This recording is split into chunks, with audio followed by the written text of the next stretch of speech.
Brilliance Audio presents Cottonmouth by Sean Lynch, performed by George Newbern. The Reverend reined his wagon to a halt. 4 men on horseback were blocking the road ahead. All were wearing town suits and bowlers, and he'd never seen any of them before. They were also wearing revolvers and shoulder holsters, which were plainly visible under their open riding jackets. "Top of the morning to you, Reverend Hoskins," the oldest of the riders said. He tipped his hat. "Do I know you, gentlemen?" Reverend Hoskins said. "No," the man said, "but we know you. You're Charles Hoskins, the pastor of the Baptist church in town. We know your family, too. Sitting next to you is your wife, Mary, your daughter, Maura, and your wee little son, Charles, Jr. How exactly do you know all this?" Hoskins asked.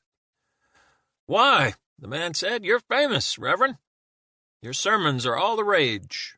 They're right popular with the railroad laborers in these parts, especially the ones where you call for all the workers to band together, hold out for more money, and strike if and they don't get what they want from Brody's Railroad Company. Those sermons are real barn burners, so I'm told." "Now I know who you are," Hoskins said, making no effort to hide his contempt. "You're Quincy agency men, aren't you? Cottonmouth Quincy sent you to intimidate me into silence and to stamp down the poor abused souls being worked like slaves by John Brody." "It's true," the man confirmed. "We're employed by the Quincy Detective Agency, and as a matter of fact, we did come here to persuade you to temper your sermons to a tone more sympathetic to Mr. Brody's interests. By the way, Mr. Quincy certainly wouldn't appreciate being called Cottonmouth by the likes of you." "I didn't give him that name," Hoskins retorted.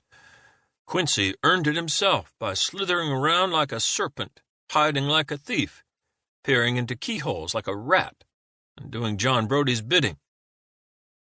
"You surely have a right hostile notion of Mr. Quincy's character," the man said. "For a man of God, I thought all you preachers were supposed to be the forgiven type." "Quincy doesn't need my forgiveness," Hoskins said. "If he wants to save his soul, he needs to repent his wicked ways and stop helping Brody wage war on his poor workers." "I'll be sure and tell him you said that," the man said. The men with him chuckled. "Charles," Mary said in a hushed whisper to her husband, "turn us around." The fear was plain on her face and clear in her voice. "We need to leave. Now." She pulled Maura, who was 12, and Charles, Jr., who was 6, closer.